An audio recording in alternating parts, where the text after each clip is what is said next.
Welcome back, guys. My name's Sam, and in this week's video, I'm going to show you how to provide rescue breaths for a patient that has stopped breathing.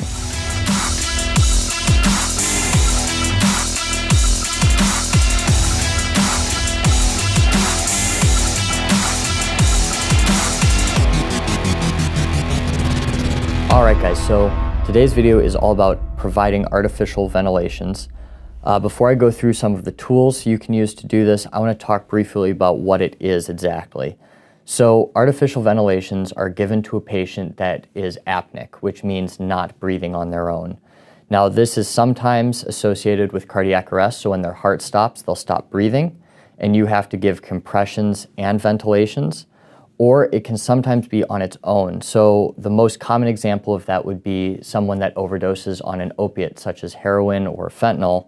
They will have their respiratory drive severely depressed, and we're going to have to breathe for them. Now, on those people, if you catch it quick enough, they won't be breathing on their own, but they'll still have a pulse. And that's why the technique for this kind of varies depending what the situation is. So here are three of the tools that are commonly used to provide rescue breaths to a patient. I'm going to start down here and work our way up. This is a face shield, and this is probably the most common thing that's used by lay people to provide rescue breaths. This is also the device that has the highest risk for infection or the spread of disease to the rescuer, and that's why I really don't use these and I don't really recommend them a whole lot. Granted, you can see how slim the form factor is here. This is really easy to put in a small kit and kind of forget about. So these are good to have, but I think there are better options that you'd be better off carrying. So the face shield is a small plastic sheet that will go over the patient's face. It has little instructions on the back here you can see on how to apply it. But when you open this up, you can see this is really rudimentary. It's got a visual of a face, so that tells you exactly where to put it, and little instructions down there. So for somebody that really hasn't received a whole lot of training, this can be a pretty good option for you. This right here is a barrier to keep any bile or bodily fluids coming in contact with your skin. Granted, this is a pretty permeable cotton material here, so I'm not sure how much that will actually stop if it's really saturated with vomit or blood or something else. To use this, it's pretty simple. You have your mannequin here, and you're just going to put the face indentation over. You're going to do what's called a head tilt chin lift, and I did cover this in my BLS airway video quite a while back, so feel free to check that out if you want to learn how to do some of these basic airway maneuvers. But essentially all this is tilting the patient's head back, and that takes the tongue off the back of the pharynx and will open that airway at least slightly for you. Then you're going to want to pinch the patient's nose, and you're going to take your mouth and you're going to create a seal over this section here. So if they're having CPR performed, it's going to be 30 compressions, 2 breaths. If they're apneic, we're going to give 1 breath every 6 seconds. So that would be breath, 1, 2, 3, 4, 5, 6, breath. And when you ventilate, you just want to ventilate enough so you see chest rise. You don't want to ventilate so much that that is just being completely expanded. You don't want to hyperinflate those lungs. Obviously, this has a high risk of infection and spreading germs, so I do not like to use these, and I really don't recommend anybody uses these just because of that. Now, this is better than nothing. I would never do mouth-to-mouth unless it was a family member or close relative that I know really, really well. But I would never do mouth-to-mouth in the field just because there's such a high risk of infection and the spread of disease. So for those cases, I prefer using a pocket mask. Now, a pocket mask is a device that's a little bit more substantial, and this allows you to get complete separation and not actually come in contact with the patient while you're providing rescue breaths. There are a lot of different brands out there, but what I would make sure you have is the standard size tip there that can be attached to a bag valve mask, a one-way valve to prevent anything from coming back up at you, and then the mask itself should be clear, so you can visualize the airway and see if there's vomit or blood that you need to clear. This one also has an O2 port, which is a nice feature, but I don't think that's necessary for most people. So using this is a little bit more complicated. You have to create a seal with this, which can be fairly challenging. I start at the bridge of the nose, and I take this and I roll it down onto the patient's face, making sure that their mouth is encompassed inside of that. I'm then going to take my fingers and I'm going to make an EC. This is called an EC clamp.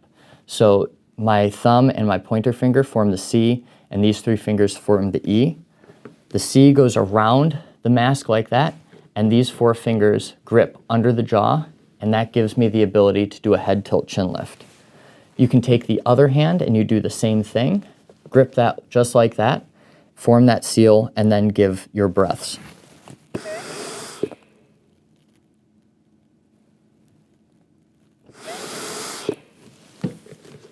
Like before, your ratio of 1 breath every 6 seconds remains the same for apneic patients, or 2 breaths every 30 compressions. This is probably the best option for single rescue breaths because it's fairly easy to do. You can devote both your hands to creating a seal, and it's really easy to put on. If you're doing 30 compressions, then you come over to the head, you can put this on and be ready to go in just a couple seconds to minimize time off the chest. It's also very safe for you because you have this one-way valve. However, it is not foolproof, and we still do not use these in the professional setting very often. So in the professional setting, we're going to be using bag valve masks.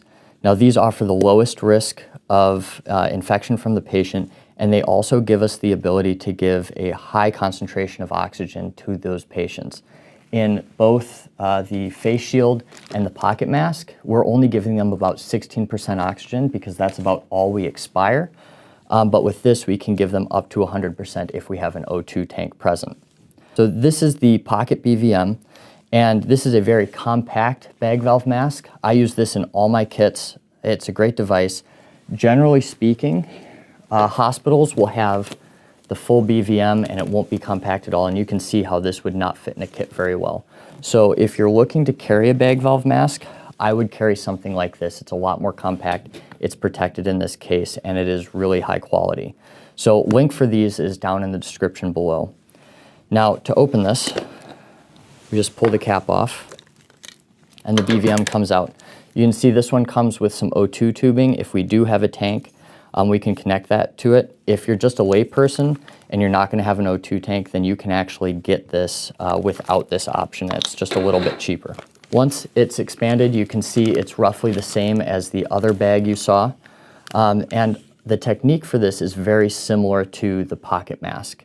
Now, I will tell you that the American Heart Association says you should not be doing this if you're on your own and you're not a professional rescuer. And even if you are professional, they recommend always having 2 people to use this because it is more taxing and it does require a lot of practice. So that's my warning for this.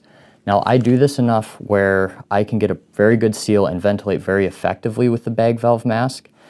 So that's generally what I choose to carry and use in my kit. And then I'm also usually around other healthcare professionals that can also assist me if need be. To make a seal around a patient's face with this mask, you're still going to be using the EC technique. So I've got the C and the E. I'm going to put this on the bridge of their nose, rotate down. I can grip and then grip under the patient's jaw and pull back. Now you can see this is a lot harder to get that seal because I've got nobody over on this side creating that seal. So when I do that, I usually take the bag and I press it down slightly on that side to get a seal all the way around the patient's mouth. And then we're going to squeeze the bag. Only until we see chest rise. We don't want to hyperinflate their lungs.